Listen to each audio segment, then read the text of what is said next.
Yes, so good morning to all. If I understand correctly, we are live, so we have no means of seeing that, but I will assume for practical purposes that that is the case. So good morning to all of you, and thank you very much for your interest in the Digital Services Act this morning and the Digital Markets Act this afternoon. And also thank you to Alexandru and the other organizers for putting this on the agenda of the Connect University. So these are extremely busy times, which shows that this is also a very relevant topic to discuss now. So the Digital Services Act will be discussed this morning. And to introduce, I have on my right side, Marco Giorello, who's our head of unit of F4. Now, I see that the technique doesn't cooperate, but you know this already in advance then. Yes, they will see Marco later. There's also Atina Tsitsu, our recently appointed deputy head of Unit F2, who will give you an introduction on the DSA, together with Annabelle Sels, a very senior, competent colleague of our Unit F1, which is the coordination unit that also deals with the DSA. So apologies. So indeed, the Digital Services Act has come at a very timely moment. Like 90 people of the EU use the internet regularly. Almost 65% are active on social networks, and a similar share, 60%, use the internet to watch video content, for instance, from sharing services. That's even more for the 16 to 19-year-olds. 97% of them access the internet every day, and 88% of them participate in social networks. And in some member states like Denmark, Austria, the Czech Republic, Hungary, this is even above 97%. So a recent survey that was carried out in the US also explores the frequency with which teens use 5 of the most common online platforms, like YouTube, TikTok, Instagram. So 35% of the teenagers there say that they use those platforms at least one of those platforms almost constantly. And asked about the idea of giving up social media, 45% of teens say it would be hard to give up. So we can say that in terms of its societal effects, the online space has now reached the age of maturity. So this means that first there was the promise of an endless possibility in space without borders and without limits. But then, of course, came also hate, illegality, threats to democracy, and abuses. And as an example, there was research, it's already a little bit dated, but that was carried out in 11 countries during the COVID lockdowns. And it showed a worrying picture as regards the exposure of children to online risks. It said 60% of children said they had been exposed to hate speech, 55% to harmful content that glorifies self-harm, suicide, violence, drugs, or other dangerous dieting practices. And also 45% of teenagers reported exposure to self-hurting practices. Now, of course, if we go more recently, today's images of violence, unlawful content, hate speech, disinformation in the content of the Israel-Hamas crisis also underline the relevance of looking at the safety of the internet, but also the difficulty and the importance of having legislation in this area. The same applies actually for a recent example, European elections in Slovakia, where there were deep fake videos that were distributed over the internet that, of course, risk influencing the result of the elections. Now, the Digital Services Act addresses such important societal risks. It addresses protection of minors online, also tackling unsafe products like pharmaceutical products. It addresses transparency and clarity on mechanisms of key features of the systems of very large online platforms. So it addresses, for instance, the recommender systems, and it addresses the algorithms that the online platforms use. However, it doesn't forget about important human rights like freedom of expression and also media pluralism. So you will hear this afternoon about the Digital Markets Act. And the Digital Services Act and the Digital Markets Act are different sides of the same coin. They're based on the same principles. It is one European rulebook for online platforms, harmonized for the whole single market on the basis of the same legal basis of Article 114. There's direct and uniform applicability in the member states, in all member states, and also for the DSA, you will hear that this morning, there are greater responsibilities for greater size and reach of platforms. Now, the rules have kicked in recently. At the end of August, all the platforms that had been designated as very large online platforms or very large online search engines under the DSA, and 19 of them were designated in April, had to hand in their risk assessments. You will hear a lot about that this morning. This coincides with the getting into shape of our directorate in DG Connect. So we have many colleagues now who are dealing with this topic. We have the IT systems getting ready. We have a special database that has gone live, which will collect all the content moderation, the reasons of the statement of reasons for the content moderation decisions. There's a registry. We have a document handling system in place. So we work very much together with the European Center for Algorithmic Transparency. We work together with our colleagues of the JRC. We work together with other regulatory entities. And of course, and actually as we speak, there's a meeting going on. We work very much together with the future digital services coordinators and with the ministries in the member states. So everything is getting into place, and we're now in compliance mode. And that means that there are many important challenges to address. For instance, we need to get the house in order for the application of this very important legislation for the coming, let's say, decades. So that means we need to create a solid enforcement system. We need to have the principles in place. We need to have the assessment criteria in place. At the same time, the DSA is a very visible legislation that deals with online speech and online platforms itself. So it's also important that European citizens know what we are doing. And you have seen the dialogue of our commissioner of the last days with platforms like X and Meta in how they react to the crisis that is currently going on. So another challenge is that there are many national and European initiatives that fall in the area of the Digital Services Act. Some of them are compatible, but not all of them. So we need to have a close eye on preserving the, let's say, effectiveness of the legislation. Also, we need to keep a right balance between, on the one hand, fighting disinformation and protecting mental health, and on the other hand, also protecting freedom of speech and democracy. So this is all very important. And one really important element, of course, is also we need to work effectively with the member states, because this is something in which we are all together, the member states and we, in order to ensure that the implementation of this legislation takes place in a way that doesn't only produce results on paper, but produces results for individual citizens in the member states. So this means you're in for an interesting morning, very important topics, and very competent colleagues are going to present these to you. So this is what I wanted to share in my introduction, and I leave you now with great pleasure in the very capable hands of Marco Giurello.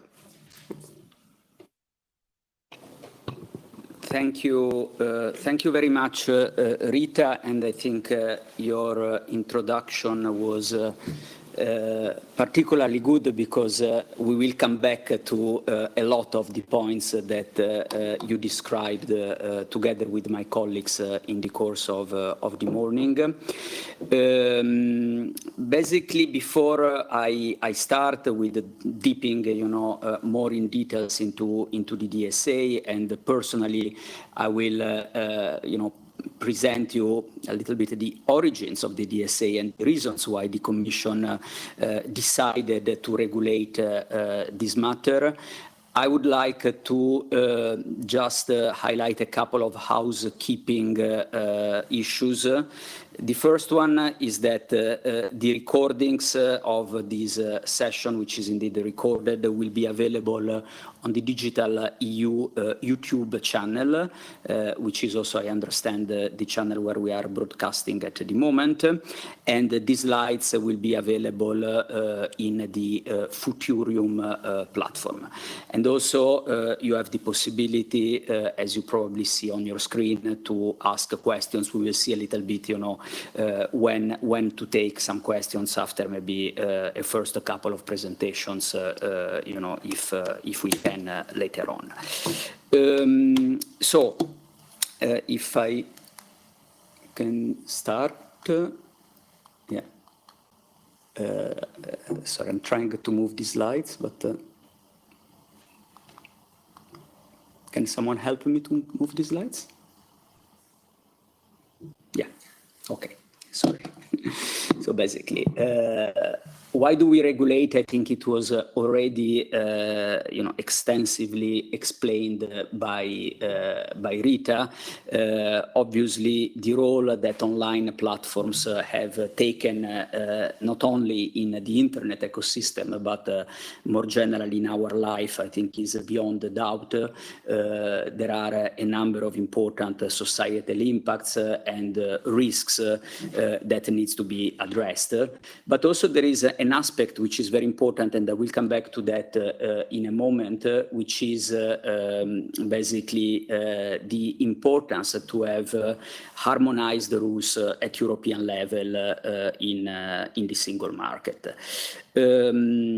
Basically, if we go back, you know, a few years in the regulation of e-commerce at European level, as many of you know, the basis of the intervention of Europe in this area have been laid down by the e-commerce directive, actually, which was adopted in 2000. And I think it's important to see the DSA in the light of the e-commerce directive, because a lot of the basic principles, and I want to stress one, which is very important, which is the country of origin principle, which were introduced in the European regulation in 2000s, are still embedded and explain a lot of the enforcement system in the DSA.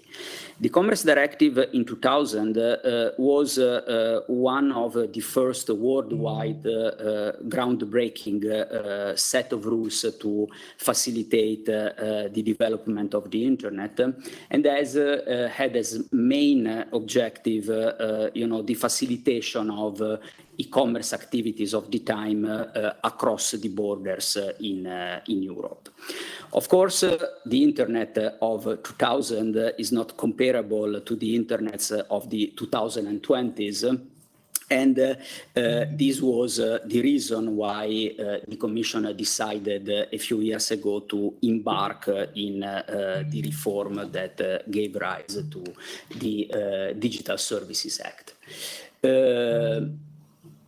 There are a number of important elements that you will find also, you know, in Atina's presentation in a moment, that are the core of the regulation of very large platforms in the Digital Services Act, and these are, you know, the catalog, so to say, set out in the DSA of the risks that content spread by very large online platforms may incur for our society. You have a list in the slide. This corresponds to a provision of the DSA. Of course, a very important objective of the DSA is to mitigate the risks related to the dissemination of illegal content, and illegal content can take, you know, the most diverse, you know, shapes both to European rules and to national rules. This can go, from illegal products sold in marketplaces to spreading terrorist content, as unfortunately, we are seeing again these days in the context of the current crisis.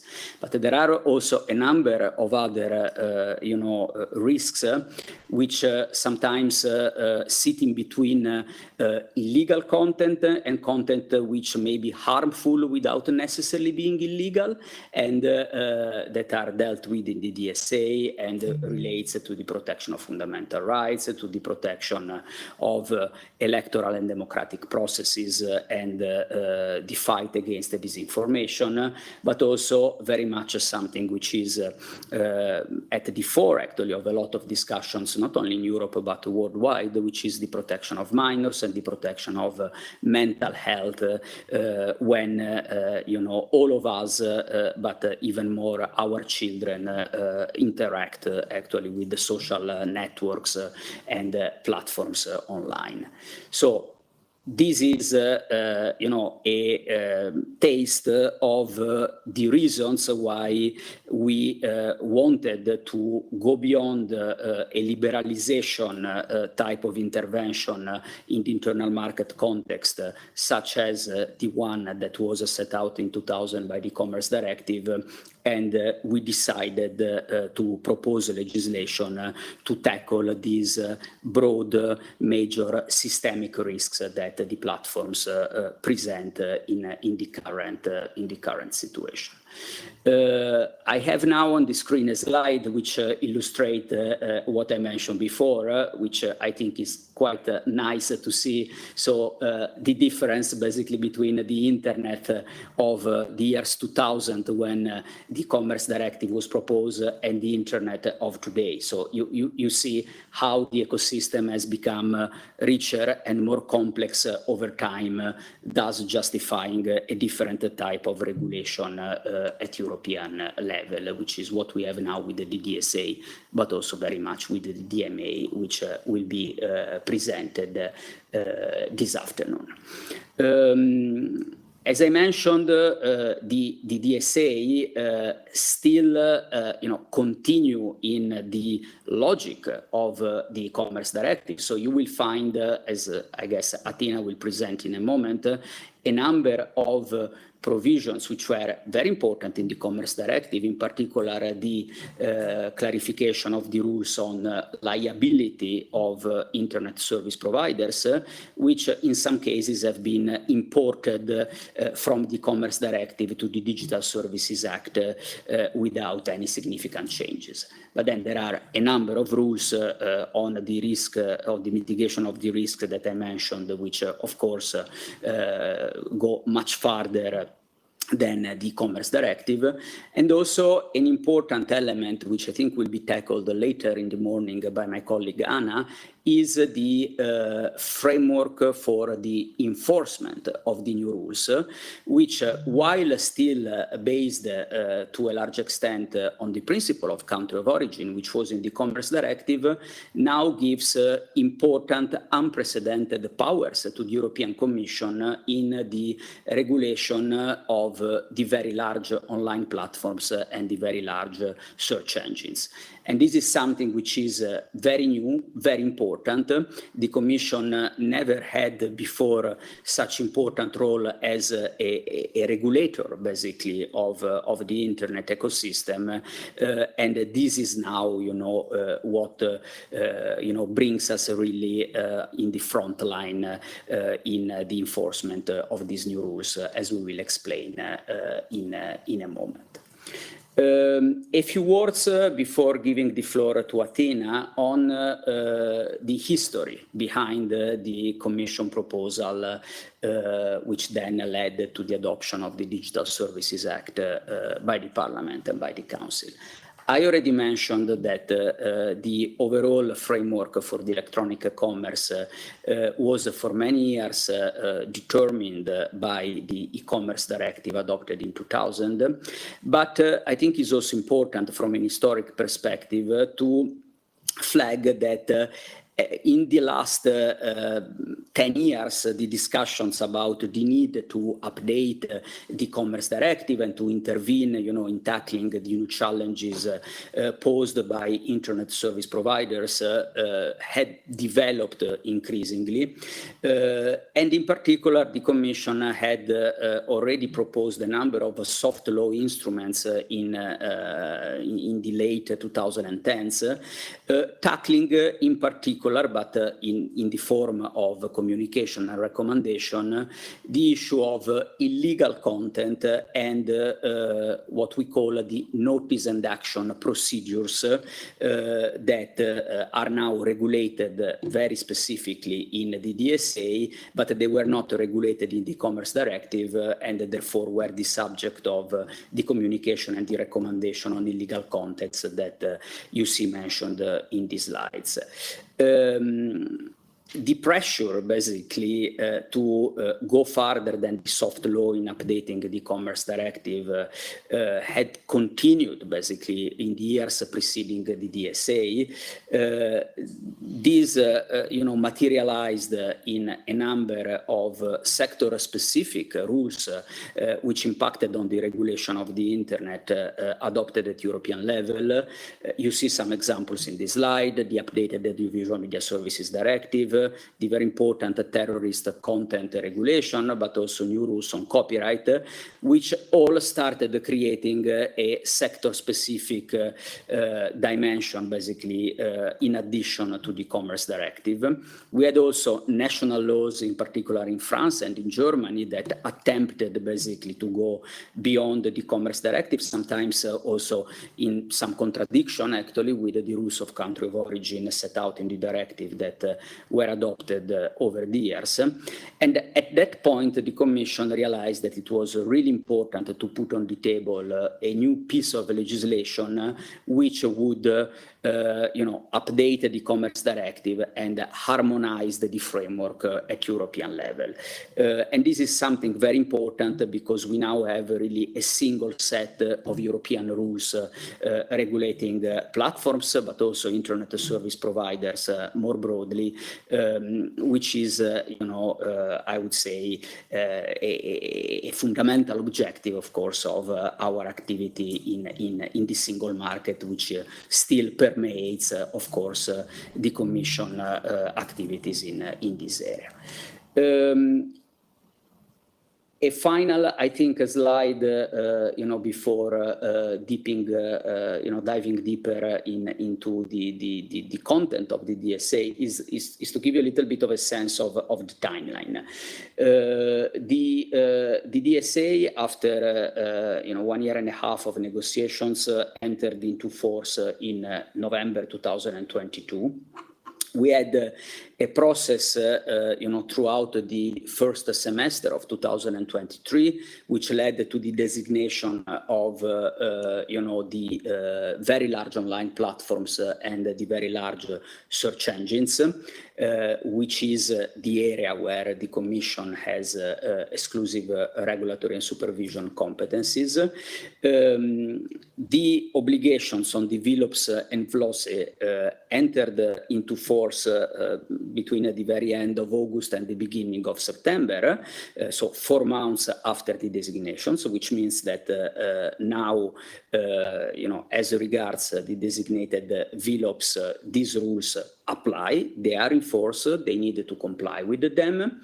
There is still, a next step which is upcoming, which relates to the full application of the DSA to every other internet service providers than the designated VLOPs and VLOSE, which will kick in February next year, together with the appointment of the national digital services coordinators and of the board of digital services coordinators, which will really, bring into life fully the enforcement structure of the DSA. But as far as the Commission exclusive competencies are concerned, these rules, these powers are already in place today after the designation of the VLOPS and the VLOS and the fourth amount compliance period that followed. I think this was what I wanted to say to explain a little bit of the background, the history, and also the timeline that led us to today, and also, the important next steps for the next months.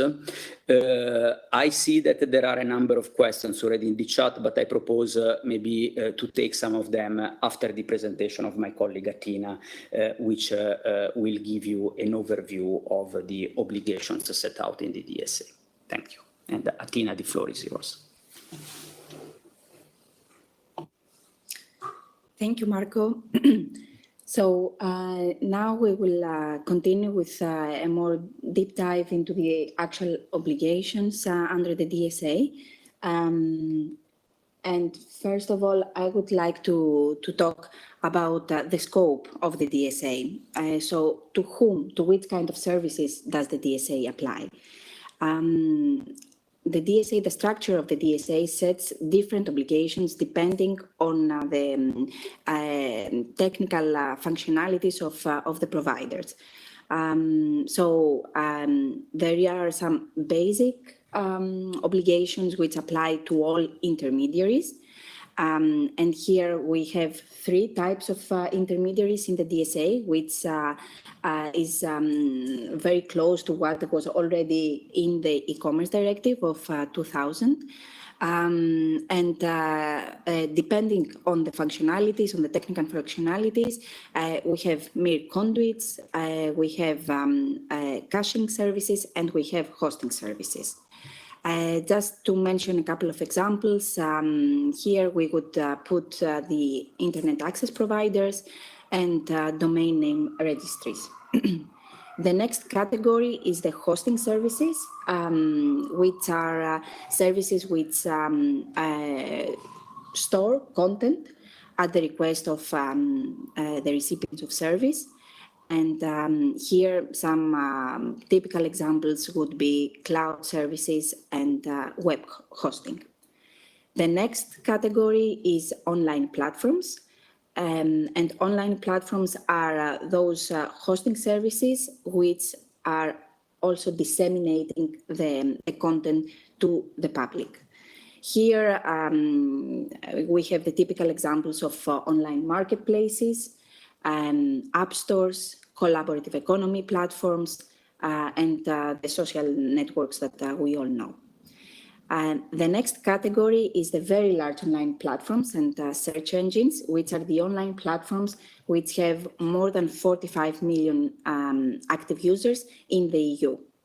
And we will come back a little bit later to this, but the Commission has already designated 19 very large online platforms and search engines to whom the DSA obligations already apply. Here in the next slide, we see some, it's not an exhaustive list, but we see some of the obligations which apply to the four categories of services regulated by the DSA. And here one important point to note is that all these obligations apply cumulatively, which means that the VLOPs, so the very large online platforms and search engines, have to comply with most obligations, whereas the intermediaries, which are in the bottom of this slide, have to comply with the least obligations. And here there is a link between how close the provider is to the actual content, which is being on the platform, and the obligations are analogous to those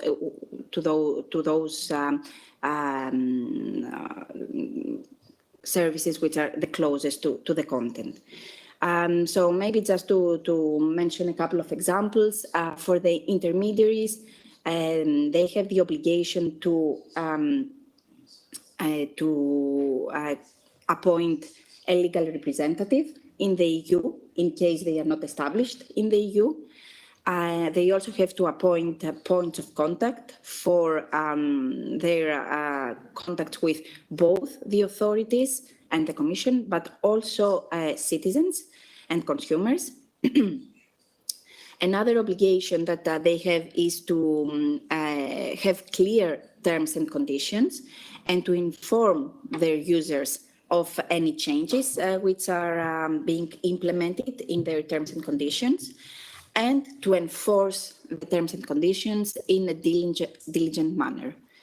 Another obligation for intermediaries is the transparency reporting obligations, which, for instance, is about reporting publicly about the number of orders they are receiving from authorities, and so on. When it comes to orders, it is important to know that the obligation established in the DSA is to provide feedback to the authority which has issued the order on what effect was given to the order. If we move now to the hosting services, here, in addition to those obligations that I have already mentioned, hosting services have also to comply with the notice and action system. And here, the hosting services would need to put in place a mechanism, a friendly mechanism for citizens to notify allegedly illegal content. And they have the obligation also to process these notices in a timely, diligent, and objective manner. Then there is the obligation of reporting criminal offences.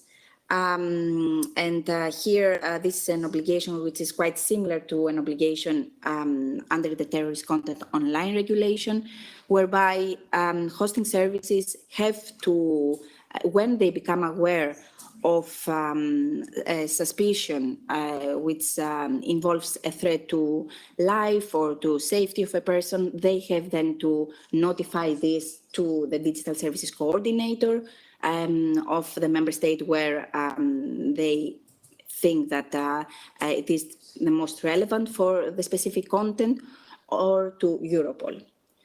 Then another obligation is about providing information to notice providers and content providers. So this is all part of the notice and action system, whereby when a hosting service receives a notice, then it has, as we said, to diligently assess the notice and then pass this information, what action it decided to take back to the notice provider and the content provider. Then if we move to the next category, it's the online platforms category. And here we have obligations such as the ban of targeted advertising to minors, to children. Then we have obligations related to trusted flaggers, which is that organizations which have specific expertise on a topic and which have been appointed as trusted flaggers can send notices to online platforms, and then the online platforms would need to treat these notices with priority. Then there are obligations related to the transparency of recommender systems and of advertising. Last but not least, in this slide, we refer to the enhanced transparency reporting, which is, in addition to the reporting that we mentioned before for intermediaries, here online platforms would also need to report on all other types of content moderation measures that they might be taking, such as on the number of disputes which has been transferred to the out-of-court dispute settlement bodies, the number of suspensions of accounts, etc.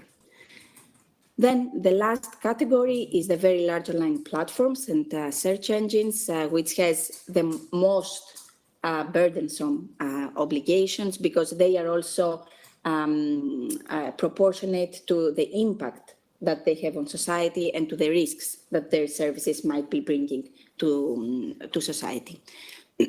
Here we have obligations such as the risk management obligations. We will come back to this a little bit later in one of the next slides. We have obligations related to the recommender systems, where the very large online platforms would need to provide at least one option of recommender system which is not based on profiling.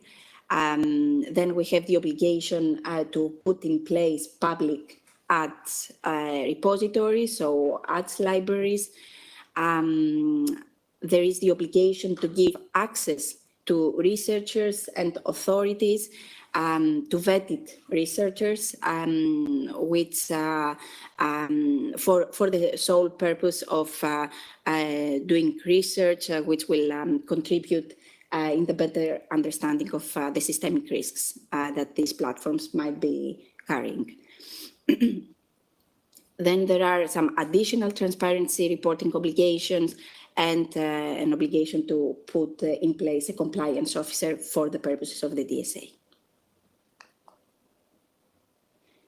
Now, if we dive in a little bit more to three types of obligations, here we have the first example, which is the content moderation.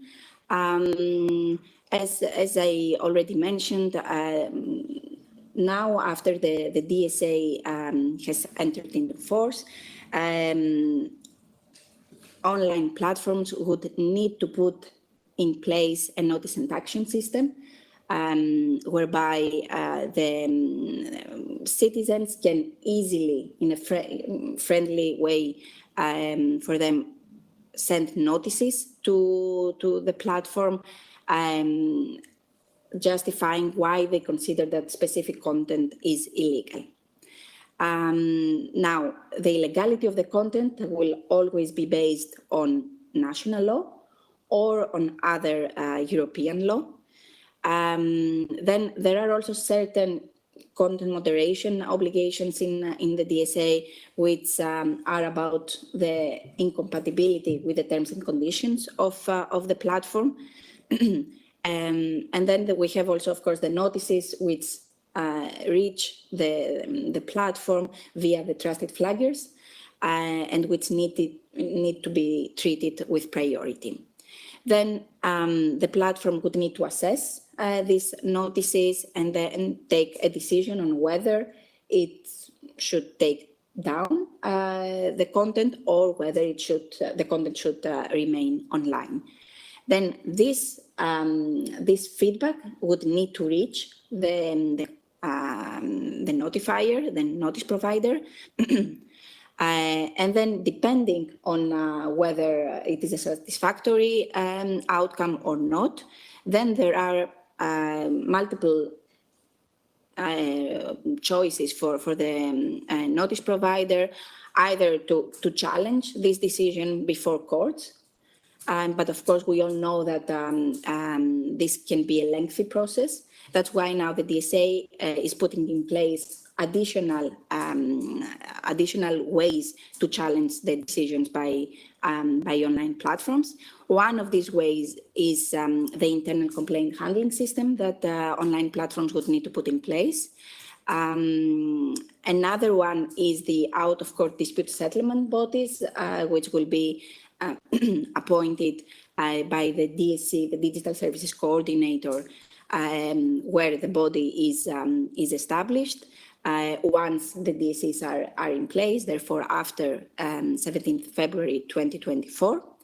And then there is also an additional possibility for the notice providers to, and more generally the recipients of service, to mandate a body or an organization to exercise their rights stemming from the DSA under certain conditions for this body.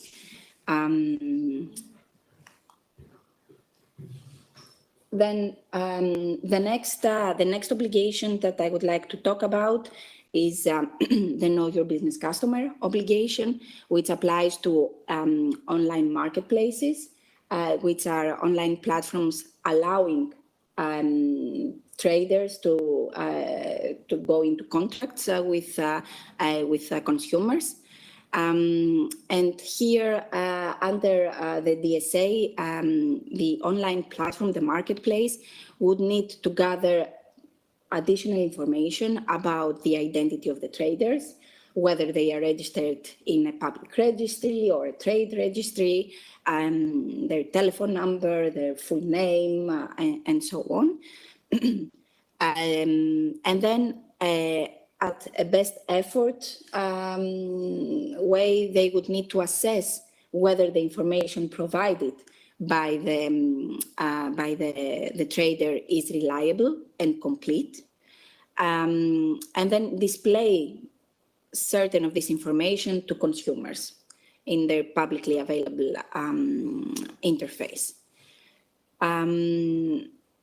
Then, upon request by the authorities, and here we come back to the orders, which are orders, which can be also orders to provide additional information. The traders, the online platforms would need to provide this information to the authorities. Now, if the platform, the online marketplace, has a suspicion or that the information provided by the trader is not accurate or is incomplete, and they have gone back to the trader and asked for more information or for additional safeguards, and then the trader is not in a position to give such information, then they can suspend the contractual relationship with these traders.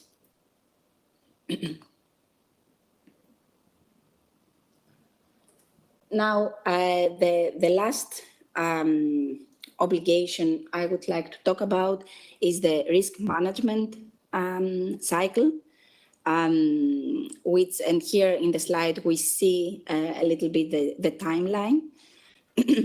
So on the 17th of February 2023, the first obligation to publish the user numbers in the EU took place, and there, on the basis of this publication, the European Commission designated 19 very large online platforms and search engines.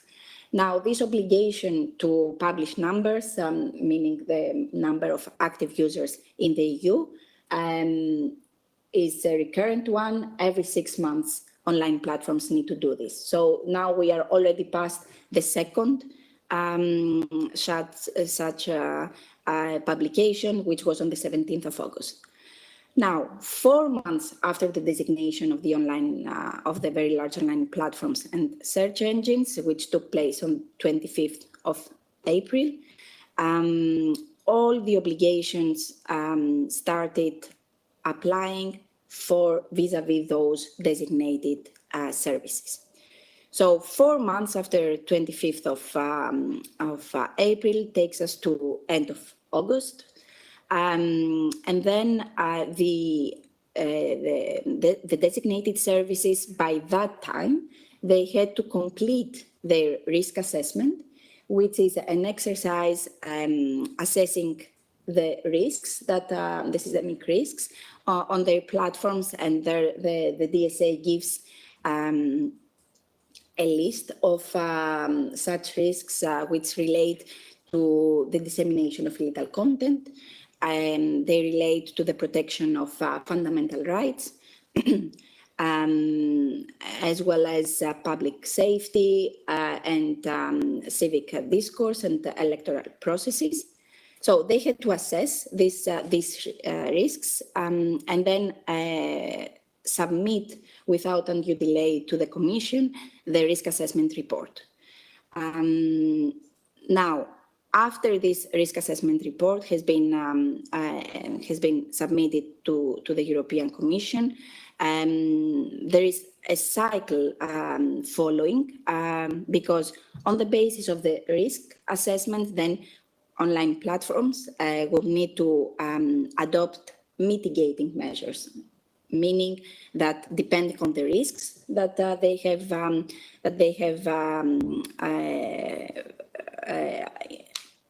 have identified in their services, they have to put in place proportionate mitigation measures. Now, there is this obligation also in the DSA for the very large online platforms and search engines, which are related to audits. So once a year, the very large online platforms and search engines, they are under the obligation to submit to an independent audit, and the auditors would assess the compliance with their obligations and their commitments under codes of conduct. Now, depending on the opinion of this audit report, if the opinion is not positive, then after receiving the audit opinion, the platform would need within 1 month to present this audit implementation report, explaining what are the measures that they would put in place in order to be compliant with their DSA obligations. And then we have, again, this is a yearly cycle, and then once a year we have again the risk assessment report that the very large online platforms would need to submit to the Commission and the digital services coordinators once they are in place. So this is the end of this section, and now I think we will we will take some questions. Thank you. Yes, thanks a lot, Atina. I think before indeed we move on with the next presentation, there were some requests of clarification, in particular as regards the categorization of different intermediaries. So I think I'm going, because I don't necessarily find it now, but one was what is the difference between the concept of VLOPS and the concept of intermediary. Actually, if you can go back a moment to that. And I think there was another one, but I will look for it while you reply. And then I also identified a question that maybe Anna could reply on, in my own words, the risk of forum shopping, basically, if different national laws may lead to VLOPs going around Europe and establishing in different countries. So maybe we can take these two for now. Atina? Thank you, Marco. So for the first one, which is about the difference between the definition of online intermediaries and very large online platforms, very large online platforms are intermediaries. They are a specific type of intermediaries, which is hosting services. So they host, they store content, which is provided by third parties, by the recipients of the service. They also disseminate this content to publicly. Therefore, they are online platforms. And they are very large online platforms because they have above 45 million users in the EU. So a very large online platform is an online platform, which is a hosting service on the basis of the definitions in the DSA and in the e-commerce directive. Thanks, Atina. And the second question, a bit related to this categorization, was about the search engines. Actually, if you can clarify again how search engines fit in the different categories of intermediary.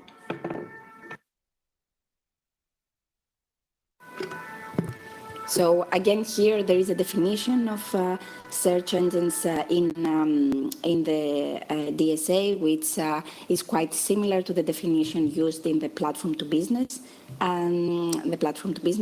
regulation. And again, here we are talking about intermediary services, but with a specific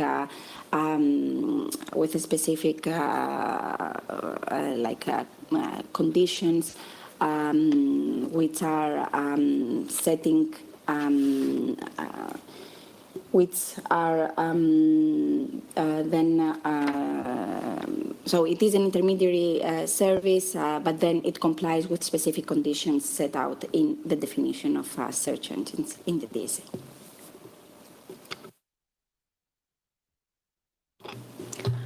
So, hello, good morning. This is Ana Balcells. I will speak now later on the enforcement part, but now Marco picked up this question on the risk for forum shopping resulting from national laws in this area. And you may recall in one of the first slides that Marco showed that indeed the proliferation of national laws was one of the drivers of the DSA, and this was because it was deemed that these national laws created regulatory fragmentation in the market that needed to be addressed, and this is what the DSA does. So it's a maximum harmonization regulation, which means that there's no place anymore for national laws in this area. What we saw with national laws was not only the risk of forum shopping, which sometimes was not even materialized because these national laws would be designed in a way that they would apply extraterritorially as well to platforms not established in the territory of the member state. But what we also saw is that they were creating an issue of that users were not protected equally in the EU. This is something that the DSA wants to address. So the DSA is a maximum harmonization regulation that protects all users in the European Union. So indeed, as it's a maximum harmonization regulation, there will be no more place for these national laws in the regulated fields. So I hope this addresses the question. Thank you.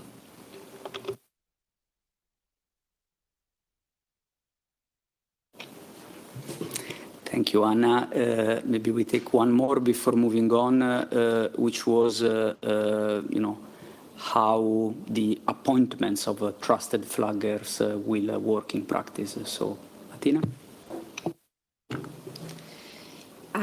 So the appointment of the trusted flagger will be done by the DSC, the Digital Services Coordinator, in the member state where the organization is established, and there are specific criteria or conditions to get the status of trusted flagger, which are actually in the text of the DSA, and they are so these organizations would need to be to have particular expertise in a specific area of illegal content.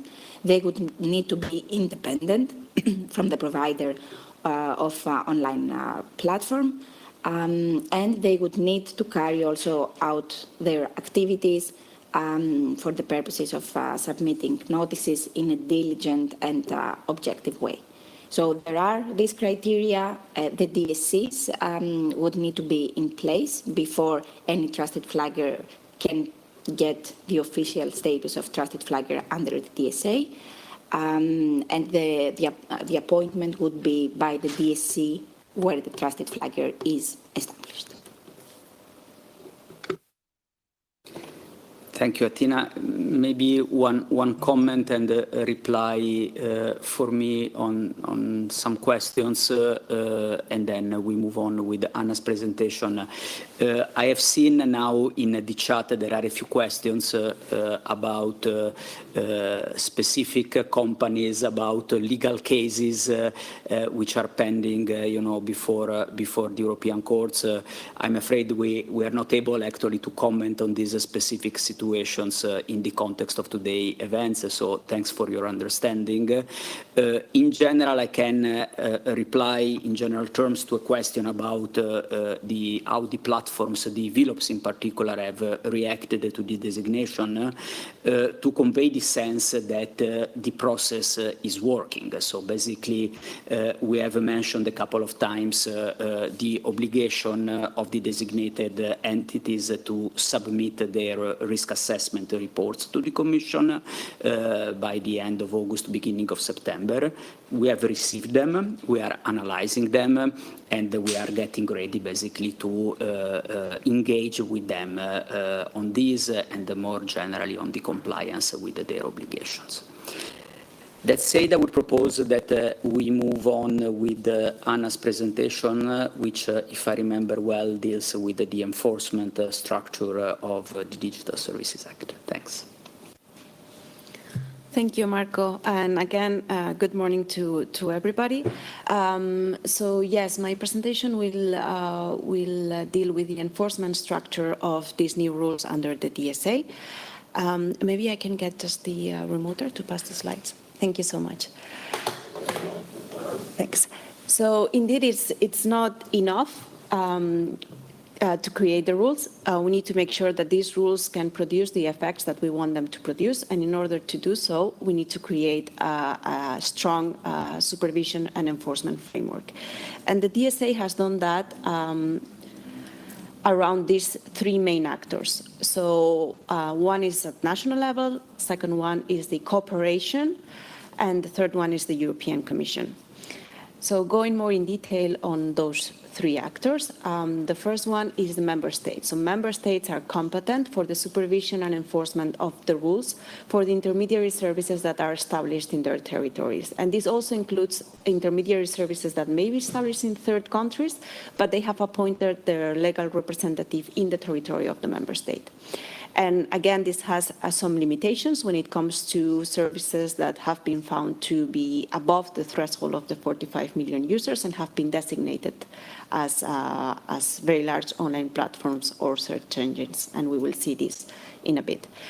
Now, member states are required to supervise and enforce the rules on their services. And they have to do so, first of all, by appointing a digital services coordinator in their territories. And they may also appoint other competent authorities if they wish to do so. This appointment needs to take place by 17th of February of next year. That is the date when the DSA will become fully applicable.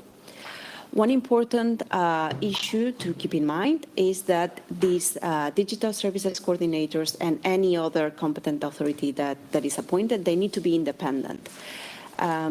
This means that they need to fulfill their tasks in an impartial way and without following instructions from any other body. But they also need to have sufficient resources and expertise and capabilities to carry out their tasks. These DSCs are the ones that have the competences and the powers to carry out this supervision and enforcement of the rules. They also have another very important task that carries in their name, that is the coordination. So they need to coordinate. They have a coordination role with other competent authorities in the member state, and also with other digital services coordinators in other member states. This is because, as we know, the Digital Services Act is a horizontal instrument, so it touches on multiple fields. So it may be, and it is expected that the Digital Services Coordinator will have to deal with issues pertaining to different regulatory fields, and they will have to coordinate with other actors. So the coordination, not only at national level, but also when it comes with the coordination with digital services coordinators in other member states, can take place, for instance, through information sharing or requests for information, joint investigations, and even requests from digital services coordinators of destination of the service to digital services coordinators of establishment to look into certain matters when they suspect an infringement. So this is a bit the first level, so the actors at national level. Then we have the European Board for Digital Services. This is an independent advisory group, and it's composed by the digital services coordinators of all of the member states.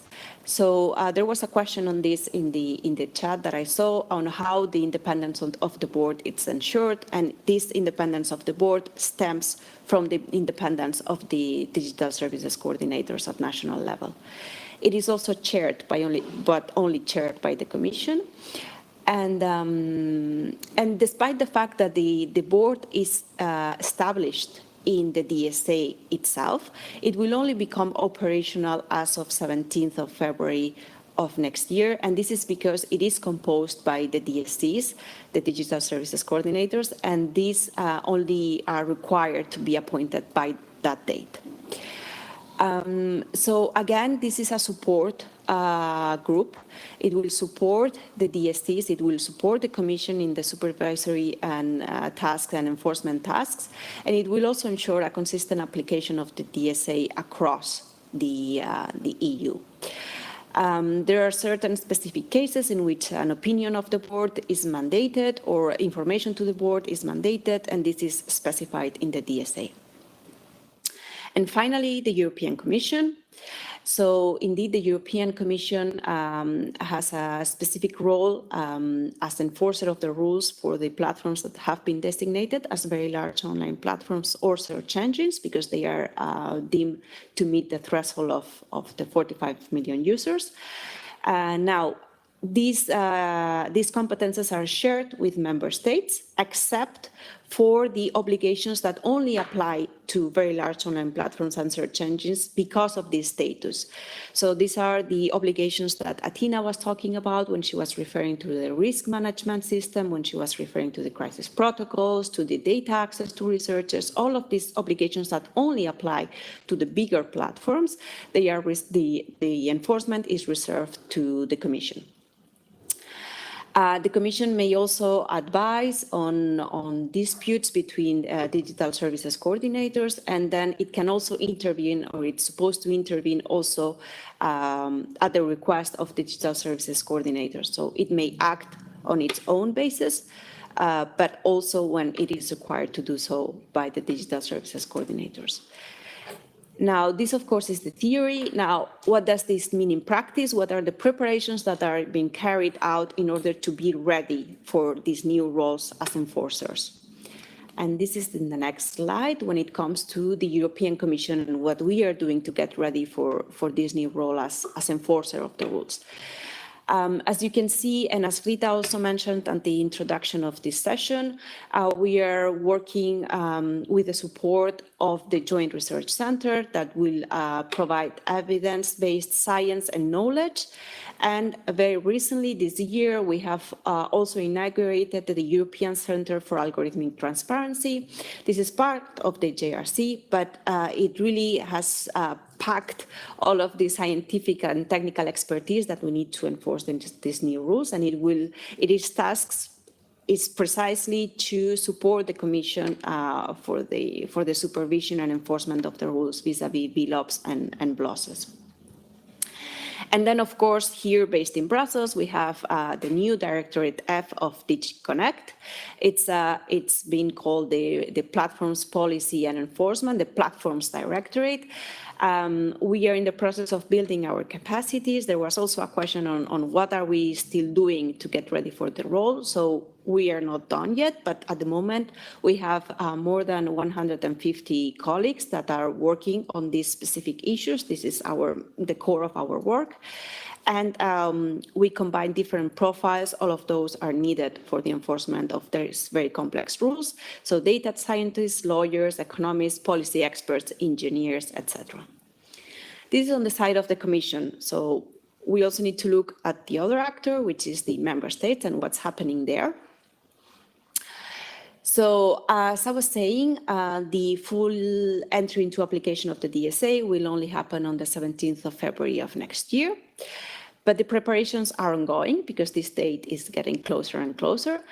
As I also mentioned, as a reply to one of the questions, the DSA is fully harmonizing law, it has direct effect and application because it is an EU regulation.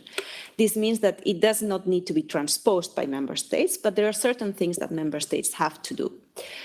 So member states need to make sure that by this date, the regulatory field is ready for the direct application and effect of the DSA. This means that any existing overlapping laws or contradicting laws to the DSA, they need to be amended or they need to be derogated, because we don't want to create legal uncertainty as to the applicable law and as to the applicable enforcement system. It also means that because of this full harmonization effect, there is no room anymore for national laws in the fields that have been regulated by the DSA, because the DSA now provides the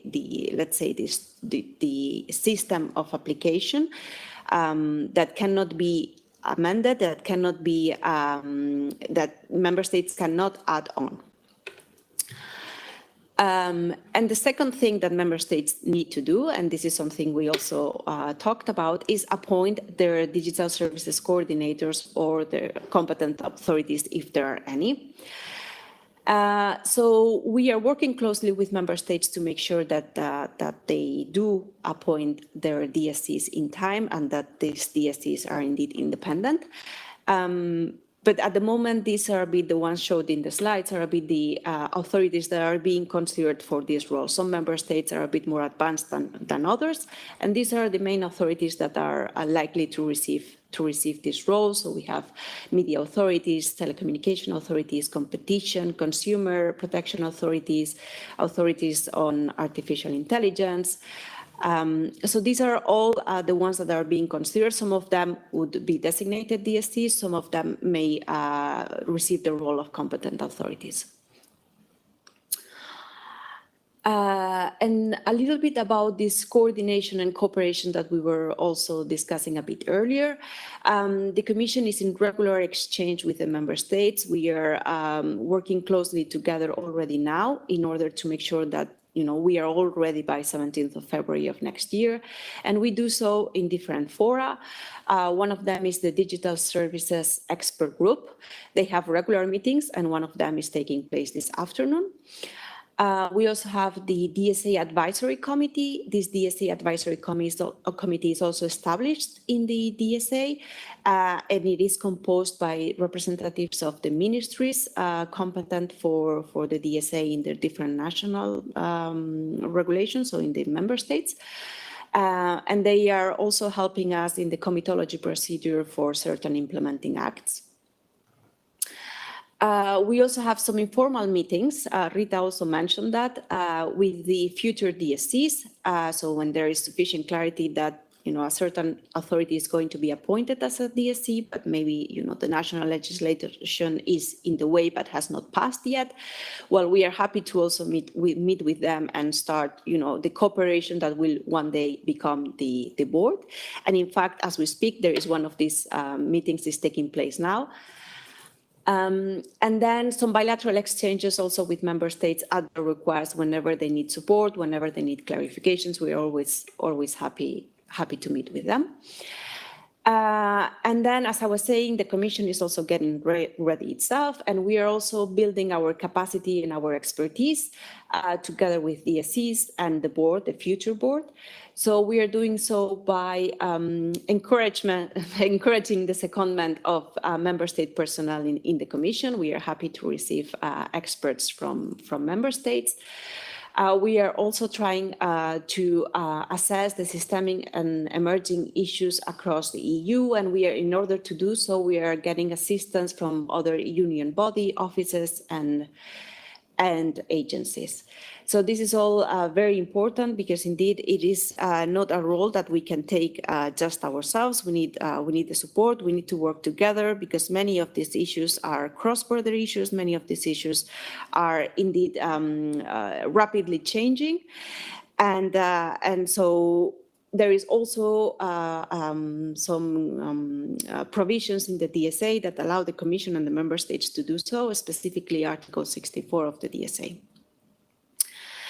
And I think this was it for this section of of the presentation. I don't know if we should take some questions now, or maybe we move on to the next section, because you will have to bear with me a little bit more. We're now going to be talking about the state of play. So what is happening with the DSA now? Where are we now with all of this theory that we have explained? You may have seen, if you have read the DSA as passionately as we have, that the Commission has been entrusted the possibility, or sometimes has been mandated, to adopt certain secondary legislation in the form of implementing acts and delegated acts. This is in order to sometimes specify things that were the DSA was not able to specify, either because they are changing rapidly, or either because they needed a level of detail that was not fit for an EU regulation. So this is why implementing and delegated acts are there, and the Commission is competent to adopt some of them. There you have a list of the implementing and delegated acts and the legal basis. And we have also added a little mention where these are facultative. So it's a possibility for the Commission to do so if it deems it appropriate, but it's not mandated. If you have any questions on any of those, we can try to answer, but otherwise we move to the second slide, which shows a little bit, as I was saying, the state of play. So there have been two acts of this secondary legislation already adopted. One is the implementing regulation on procedural aspects that will guide this supervision and enforcement tasks of the Commission vis-à-vis the designated entities as VLOPs and BLOSs. And this was adopted in June of this year. And then the delegated act setting up the methodology for the calculation and the levying of the supervisory fee. This was adopted back in March, but only entered into force in June of this year. And on the other side of the slide, you have the secondary legislation that is now in the pipeline, meaning that the Commission services are working on it, and we expect to adopt this, in the near future, let's say in the upcoming months. So maybe just to mention a couple, the one on data access for researchers under Article 40, it's a delegated act that for which the DSA mandates a consultation to the board. So this means that until the board is not established, and this can only happen after 17th of February of next year, we will not be able to adopt this act. And then maybe a sui generis one that is also in the list is the implementing decisions on the annual supervisory fee. This is not legislation as such, but means that in order to be able to levy the supervisory fee, we need to adopt an implementing act regarding the fee to be levied from each of the designated services. So it's in the pipeline, and it will be adopted when the supervisory fee is to be levied. And I am now going to pass the floor to my colleague Atina, who will talk to you about designation process. Thank you, Anna. So if we move to the next slide, we will see a summary of the designations which have already been done by the Commission on 25th April. There are 19 services in this list, and we have different types of service. We have online marketplaces such as AliExpress, Amazon, Booking. We have social media such as Facebook and TikTok and Instagram. We have also another more separate category where we would put maybe Google Maps and Wikipedia. And of course, we have the two very large online search engines which were designated by the Commission, which is Bing and Google Search. Now, if we talk about the state of play, maybe I can give also a little bit more information about where we are today. This first batch of designations was based on numbers which were published by the services. All of these services have themselves declared that they have above 45 million active users in the EU. However, the DSA gives also additional powers to the Commission to establish the number of users of online platforms in the EU, also on the basis of its own data or third-party data. So in addition to these 19 services which have been designated, the Commission is currently conducting its own investigations related to certain other services. And it is not excluded that additional services will be designated at some point. We cannot right now disclose which services we are looking more closely, but just to tell you that the Commission is continuously working on the designations and the monitoring of the user numbers. So now I think before we pass to the next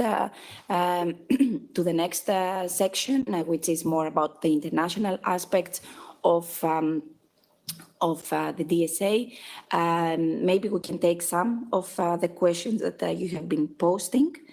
I have noted some from before, so maybe we can have one which was about what if the digital services coordinators are not appointed on time? So by 17th of February, we don't have all DSCs in place. What happens? Thank you for the question. So when I was talking about all of the exchanges and regular support that we are trying to give member states, is indeed not to find ourselves in this situation where the DSCs have not been appointed by the 17th of February of next year. So the way we see the progress that has been made with member states, we are confident that this will not be the case. We are confident that we will get there in time, that they will get there in time. But of course, it cannot be excluded. Now, what I can say is that in order to make the board operational, there is no minimum quorum as such in the DSA. So the board could likely start its operations, even though not all DSCs may have been appointed by the date. And the DSA will in any way enter into application by the 17th of February of next year.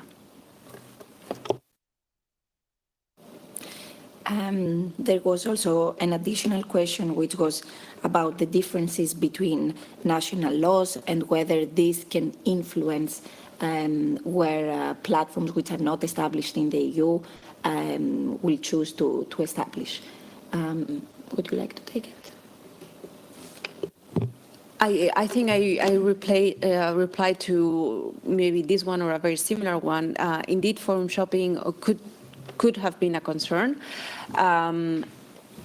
Now, this, as I said as well, was one of the drivers of DSA to avoid this regulatory fragmentation. But at the same time, what we were seeing with many of the national laws that were being planned or were being adopted is that they would apply extraterritorially to services not established in their territories of the member state passing the law. So that would have decreased the risk of forum shopping. But in any event, as I was also saying before, with the maximum harmonization effect of the DSA, this should not be a concern now.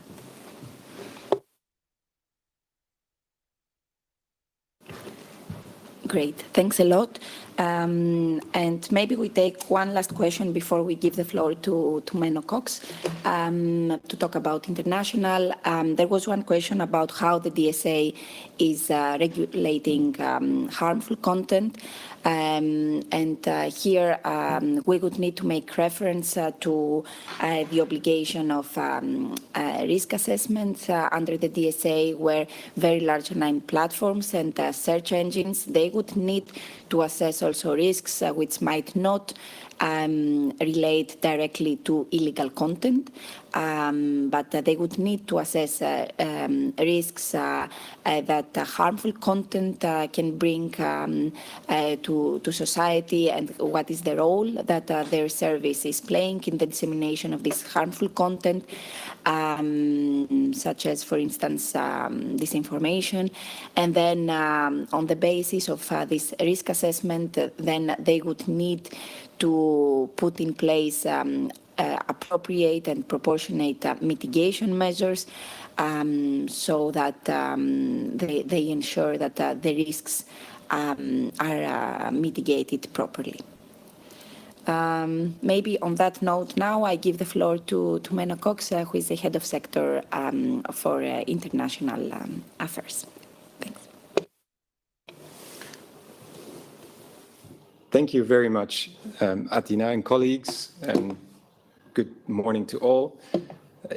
This part will deal indeed, before we dive into the actual state of play, with the international aspects of the Digital Services Act. And I'd really like to take a few moments to underline why the international aspects of a law that applies within the European Union and is in a way a domestic regulation are so important. And let's go to the first slide, which shows you or can help understand why this is so important. This is because the EU has reflected its fundamental rights approach in a piece of hard law, in the Digital Services Act. And these fundamental rights, of course, reflect universal values. And I can't stress this enough, that the Digital Services Act, which you see also in the first bullet in bold here on the slide, tries to translate the universal values that we share as societies around the globe into concrete law. And what does this universality revolve around? It is the fact that you can use regulation, and perhaps I should say you need to use regulation in this area to appropriately balance the various fundamental rights of users that engage with both content and with one another on online platforms. The online platforms themselves exercise their fundamental right to conduct a business by providing their commercial enterprise and by setting content moderation standards. And the government also has a role to play in actually now enforcing this new hard law to precisely balance these various fundamental rights. And what comes out of that understanding or assessment is that the law is there not to give any player a say over who gets to see what or who gets to do what online, but actually to serve as a tool for all to safeguard their own fundamental rights. And when people are able to do that, they can also inherently safeguard the balance that we need to strike online in all of us and all businesses exercising their various fundamental rights that are inherently in tension with one another. So the universal principle that one can deduct from that is what you see here. It's citizen agency over platforms to surface quality content, the content that they will be informed by, real content. If we then go to the next slide, we can see how this universal principle is also translated into concrete rules in the Digital Services Act. And as I also mentioned at the opening of this week's session, one thing that is particularly powerful to remind ourselves of is that the Digital Services Act reinforces or maintains a key principle of the e-commerce directive from 2000. So that's a principle that's already been around for 2 decades, which is that the Digital Services Act sees 27 EU governments come together and ban themselves from imposing general monitoring obligations. This was one of those key principles needed to ensure that the right to free expression of users is safeguarded. There cannot be indiscriminate monitoring of all citizens' content online and activities online just to ensure that perhaps particular sector-specific or content-specific risks are eliminated in all cases, because that would go to the detriment of the individual's right to free expression.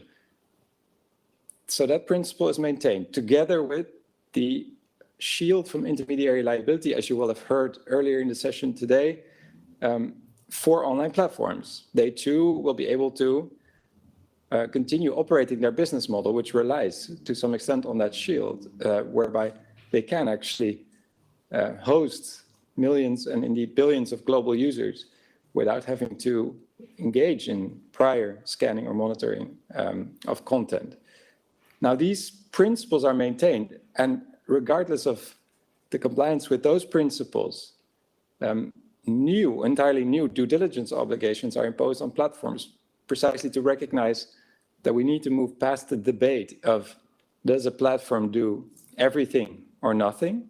As you also see, is still a live debate in other important jurisdictions around the world.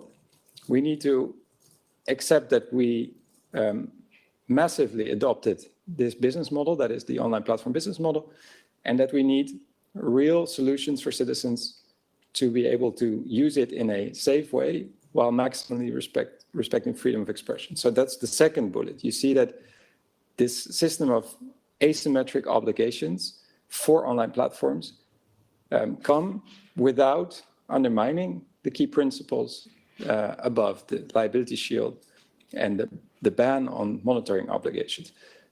Those obligations, you will also have seen, are based on size and the role of the specific intermediary in the internet stack, and is based on risk-based impact assessments, which inherently recognize that risks cannot be reduced to zero, but need to be appropriately mapped, assessed, and mitigated, while balancing specific risks with risks to, for instance, freedom of expression. You need to always take a holistic assessment. Now, these are universal principles, we believe, and that's also important in understanding why there is an interest in engaging with the rest of the world that shares the problem definition of illegal content and really significant systemic societal risks occurring on platforms or enabled through platforms. And in addressing that problem statement that is also global in a universal manner, so that citizens around the world are given the tools to act with agency. Now, if we move to this slide, I think this goes to what I was saying, that we have an interest, not from the perspective of the EU wants to promote its own values abroad, but an interest in making sure that citizens around the world can safeguard these same universal principles, but also that even from an opportunistic perspective, we in the EU would eventually stand to gain from similar human rights informed approaches in other jurisdictions. So let me outline why that is. You can see on the slide several direct international effects of domestic enforcement of the Digital Services Act, which would also apply to similar laws in other jurisdictions.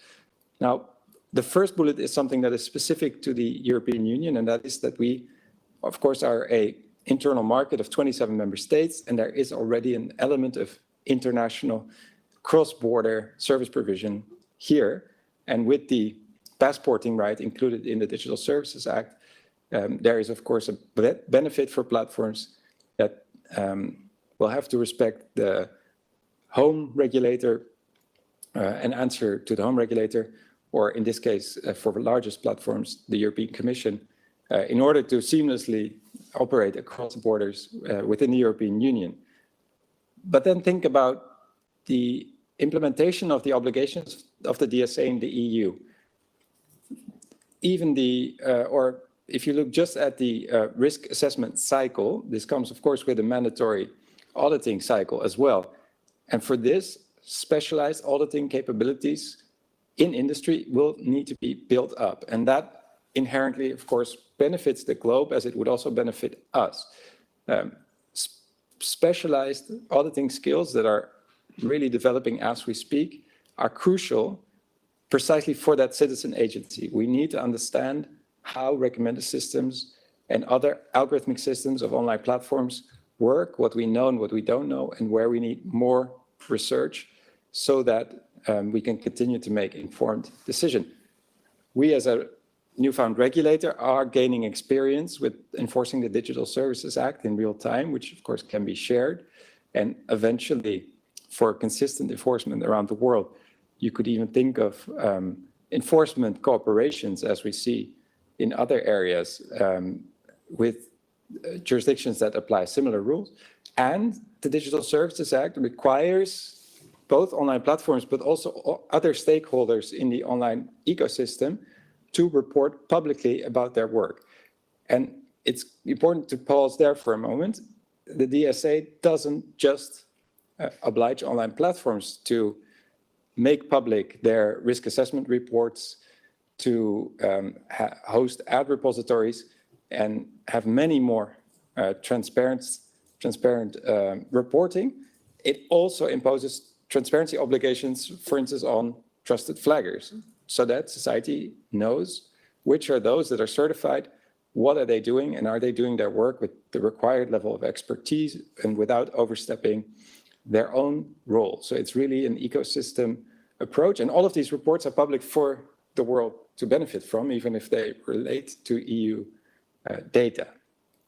Now, that goes also to the next bullet, where you see that all this public assessment and the back and forth that will happen as part of the regulatory dialogue with this newly regulated industry that are online platforms in the EU raises awareness of risks and conducts that the Digital Services Act, but also the Digital Markets Act address, and that, as I mentioned, that are similar in other parts of the world. We have a shared problem statement to a large extent regarding attacks on minorities, regarding minority languages, regarding the adequate levels of staffing, and much, much, much beyond. Then, of course, there is, in the final bullet, the possibility even that for some service providers, it would be efficient to adopt global remedies. So the DSA remedies extended to other parts of the world, simply because that is an efficient way of operating what are, for the largest part, global services in any event. But that, of course, practice will have to tell in the end. Now, I mentioned what are the rules and what could they deliver to ourselves and to the world in practice. Here is an example. This is a screenshot of the Statement of Reasons database from late last week. And I can tell you, it mentions here that platforms had at that point submitted 30 million notices to the Commission database. This is at least double as we stand today. And very important to realize, this is a database that is privacy preserving, that is serving precisely its purpose, which is to allow research on systemic issues, so it can really help to monitor trends. And this database is hosted by the European Commission and not geofenced to the EU. So it is, again, a tool that researchers in the EU primarily, but also around the world can use.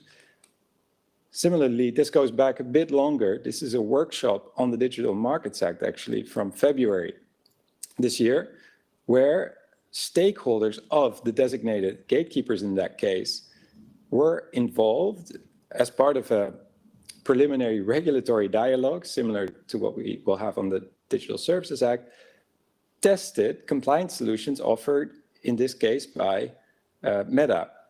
And this is about the interoperability of messenger services, and the gentleman you see with the Matrix t-shirt, the Chief Technology Officer of Matrix, provided a live demo, and you can see this online in the workshop, of how you could achieve messenger interoperability using client-side bridging in order to preserve end-to-end encryption. That is a powerful example of how certain solutions can be achieved with relative ease, where companies may have said for the longest time that this is neither possible nor desirable. So these are important standard-setting and trailblazing attempts that the EU, through this balanced approach of platform regulation, can have on the world. And of course, always to keep in mind, that works also the other way around. Now, putting the Digital Services Act in a slightly broader perspective, you may remember that the various institutions of the European Union, the Parliament, the Commission, and the Council came together to solemnly declare that they identify and uphold certain digital rights and principles for their citizens in the EU. And the principles that the Digital Services Act reflect are also included in that solemn declaration. So you see here the principles of safety and security online, about fair competition, but also about the optimal protection of fundamental rights, where platforms, large players, and gatekeepers are concerned. So these principles are upheld domestically, and for instance, the ban, self-imposed ban of general monitoring obligations by governments that I mentioned earlier, is one of the ways in which the EU can show that they uphold those principles domestically. And that is then a basis for also engaging externally.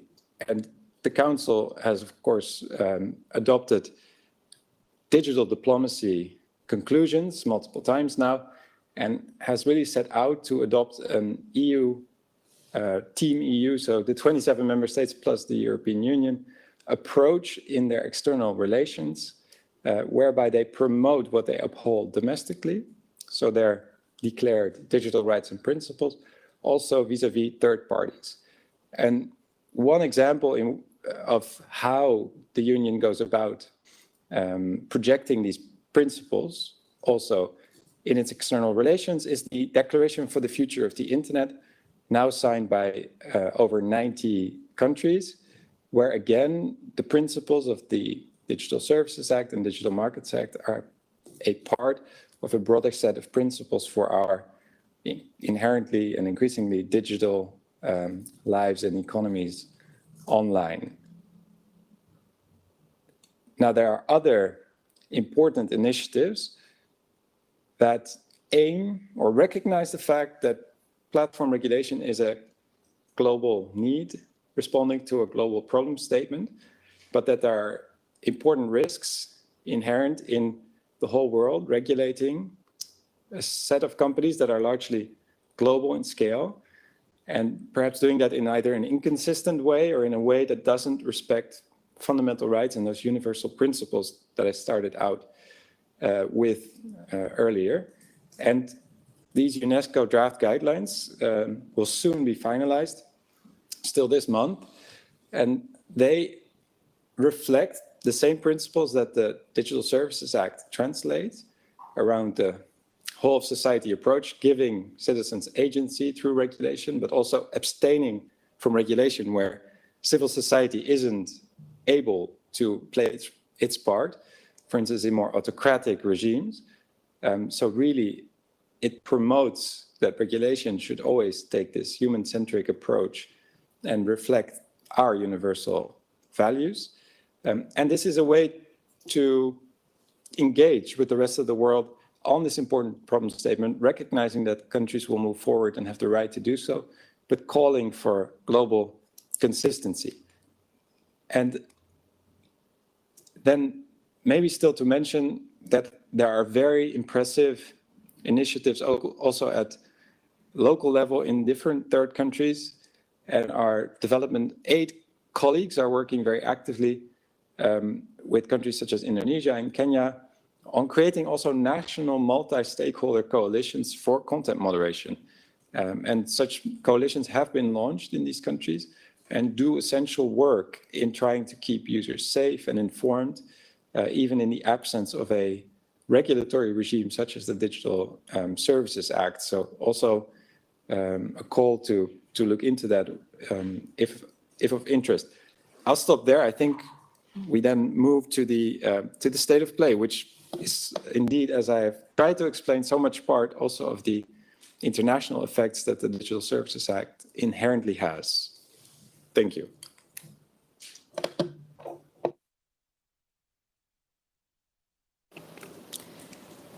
So thanks a lot, Menno.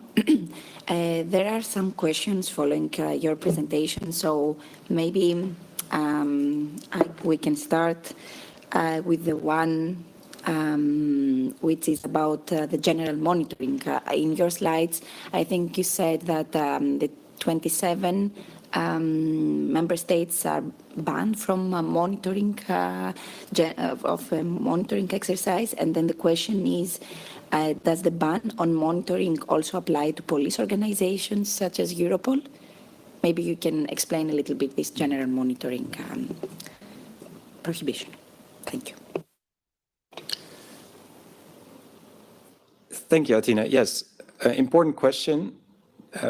What is banned are general monitoring obligations, and those are obligations to monitor in an indiscriminate manner, and it can be either through law, where a law obliges companies to scan every piece of content or to scan for an unlimited amount of time for an unlimited number of documents based maybe on general definitions, that can similarly result from legal orders if they don't respect those fundamental requirements that whatever you order to be looked for is not well defined, unlimited in time, etc. So general monitoring obligations, whatever their legal basis, are not allowed. But of course, as in everything, we balance fundamental rights in the EU. And if it is necessary for police investigations or for safety, then courts can, of course, order under the national law that is in compliance with EU law. In some cases, also specific monitoring obligations, but those are not necessarily specific to online platforms. So, of course, police needs to be able to do their work, but always in compliance with EU fundamental rights standards. Thank you, Menno. And maybe to continue, there was another question, a very direct one, and is whether we can give an example of illegal content.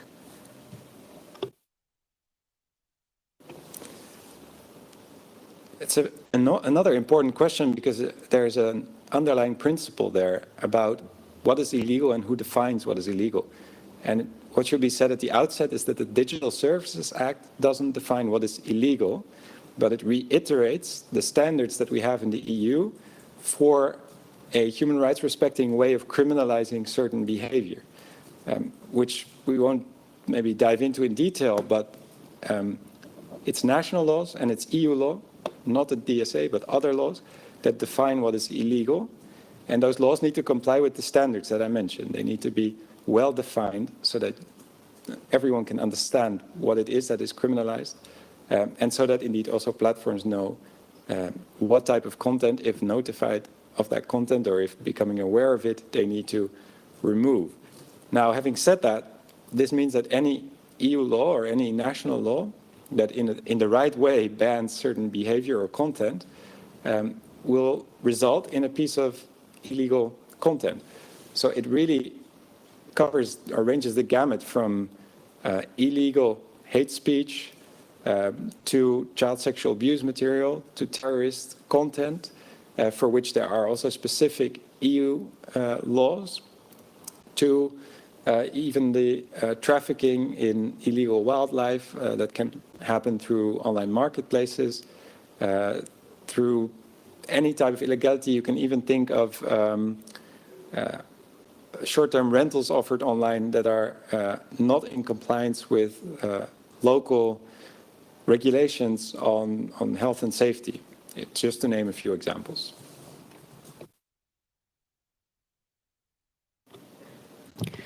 Thank you very much, Menno, for this answer. Maybe we can take one last question, and there is one regarding how the DSA deals with disinformation. I think we already gave a reply to a similar question before, but we can reiterate.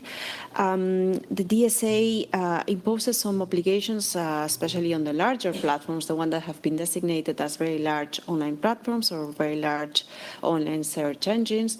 And imposes an obligation for them to assess the risks, the systemic risks that their systems may be causing. And the DSA lists these systemic risks, and among those are issues regarding disinformation, integrity for elections, etc. So platforms need to, and search engines would need to take a look at their system, assess whether they are being used to create some of these risks. And then if this is the case, they will need to adopt mitigation measures. These mitigation measures, they need to be targeted, they need to be appropriate and proportionate to address those risks. Now, as Athena was also mentioning before, there is also an obligation on DSA for these larger platforms to resort to an independent audit on the compliance with their obligations, including these obligations.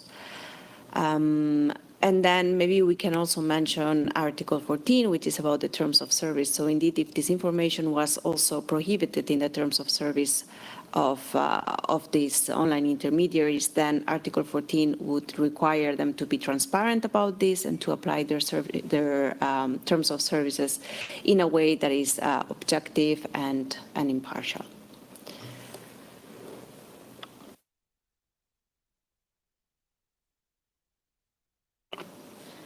Okay, thank you very much. I think that we have slowly reached the end of this session.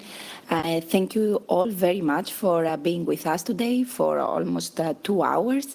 I hope that this was informative for you, and see you soon. Thank you very much.